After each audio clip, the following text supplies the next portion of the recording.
Pemirsa, terima kasih Anda masih menyaksikan Berita Papua. Dan bagi Anda yang baru bergabung bersama dengan kami, akan kami sajikan kembali 3 berita utama kami hari ini. Perahu cepat dihantam gelombang tinggi, 7 orang selamat, 1 penumpang hilang.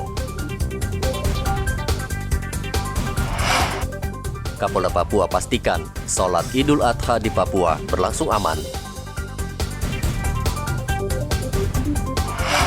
Aniaya atasannya hingga meninggal dunia, Sertu Muhammad Al-Kausar ditetapkan tersangka.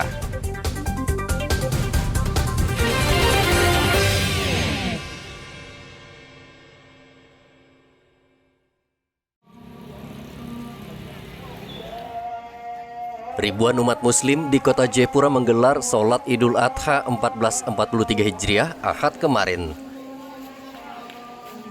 Polisi memastikan sholat Idul Adha di 29 kabupaten di Papua berjalan aman tanpa ada gangguan kelompok kriminal bersenjata. Masuk malam Idul Adha dan perayaan sholat Id, alhamdulillah Papua aman. Kami berharap toleransi ini tetap dijaga sehingga kebersamaan, persaudaraan dalam perbedaan itu bisa kita pelihara terus. Kita regenerasikan ke anak cucu kita bahwa Papua memang dia selalu menjaga toleransi dengan baik dan juga dia selalu mencintai kedamaian. Sehingga ini harus kita pelihara terus. Saya berharap masyarakat makin memantapkan, makin meningkatkan kebersamaan dari perbedaan yang ada di tanah Papua. Keberagaman itu indah, apa yang sudah diwujudkan ini sekali lagi terima kasih untuk masyarakat semua yang ada di tanah Papua. Kita mengetahui bahwa kan angka COVID secara nasional sedang meningkat. Nah, jangan kita beranggapan Papua ini tidak. Sehingga dalam pelaksanaan pasca sholat Idul Adha, ini saya sangat berharap yang keluarga, yang masyarakat mau ke tempat-tempat keramaian, mau berlibur, tetap menjaga protokol kesehatan. Supaya jangan setelah Idul Adha, COVID ini di tanah Papua dia meningkat. Yang kedua, ya tidak perlu euforia ini terlalu berlebihan. Sebaiknya perayaan ini kita kalau bisa lakukan di rumah masing-masing. Apalagi macam Jayapura kan sedang hujan. Sebaiknya di rumah masing-masing supaya kita menghindari hal-hal yang pertama tadi COVID, yang kedua mungkin adalah kalanta satu dan sebagainya. Sementara itu, Ketua Umum Masjid Raya Baitur Rahim Jayapura, Abdul Yelepele, mengatakan antusias masyarakat merayakan Idul Adha sangat tinggi dibandingkan tahun lalu ketika COVID-19. Adik-adik kami dari pemuda pengharapan yang turun untuk menjaga keamanan ketika kami sholat Idul Adha di Masjid Raya Provinsi Papua. Hal ini menunjukkan bahwa kebersamaan dan toleransi yang ada di Papua itu tidak hanya ucapan, tetapi menunjukkan bahwa hari ini benar bahwa Papua itu aman dan damai. Dan yang kedua kalinya, mari kita sama-sama kebersamaan dan kerukunan yang ada ini kita rawat baik sehingga Papua bisa dilihat bahwa Papua itu termasuk Papua yang Indonesia itu ada miniaturnya ada di Papua. Demikian sekali lagi saya sampaikan kepada adik-adikku, saudara-saudaraku yang bisa hadir di Masjid Raya. Mudah-mudahan ini jadikan buat untuk kedepannya lebih baik lagi.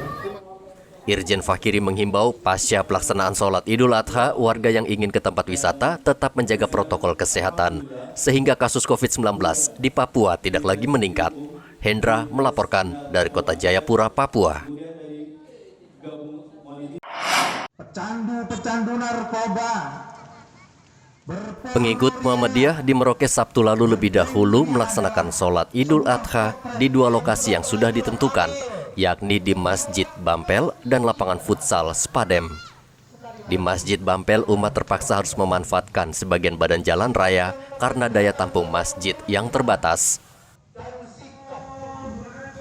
Sementara sholat Idul Adha di lapangan futsal Spadem, umat leluasa karena lapangan yang cukup luas dan umat yang datang tidak membludak.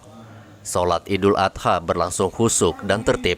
Umat juga menerapkan protokol kesehatan dengan mengenakan masker meski berada di lapangan yang luas dan tidak tertutup. Muhammad Ridwan melaporkan dari Merauke, Papua.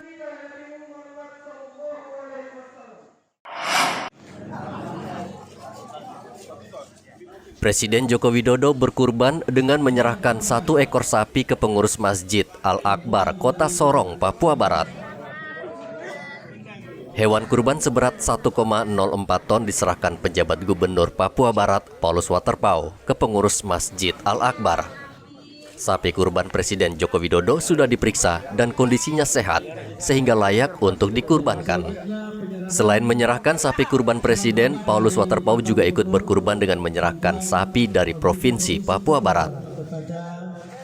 Penjabat Gubernur Papua Barat, Paulus Waterpauw, berterima kasih kepada Presiden yang telah memberikan sumbangan 1 ekor sapi. Ini merupakan wujud perhatian Bapak Presiden bagi rakyat Papua. Presiden memberikan 1 ekor dengan berat 1,04 ton. Begitu halnya, alhamdulillah ya.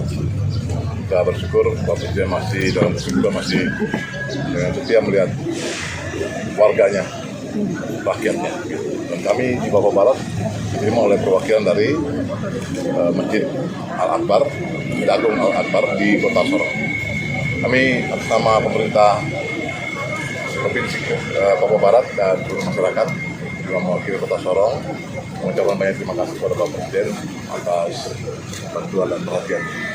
Mudah-mudahan ini jadi tambah semangat bagi seluruh umat masyarakat yang akan menerima berkah ini. Ya, selamat Idul Adha 1443 Hijriah juga kepada seluruh umat Muslim yang akan merayakannya besok. Ya, mudah-mudahan berkah Idul Adha kali ini terus memberikan ketenangan bagi kita semua dan pengabdian kita kepada masyarakat dan bangsa negara. Untuk bantuan Provinsi Papua Barat. Dari Provinsi Papua Barat kita ada 31, tetapi per kabupaten kota kita kasih 1, kecuali Kota Sorong 2. Karena Mebra dan Tambro belum terdata umat di sana, jadi kita tidak berikan yang kita lakukan di Kota Sorong. Mudah-mudahan juga bisa berjalan diterima oleh warga masyarakat Kota Sorong. Selain menyerahkan bantuan sapi, penjabat gubernur juga bertemu dengan alim ulama di Masjid Al-Akbar untuk memberikan motivasi dan terus menyukseskan program vaksinasi COVID-19 yang digalakkan secara nasional. Topan melaporkan dari Sorong, Papua Barat.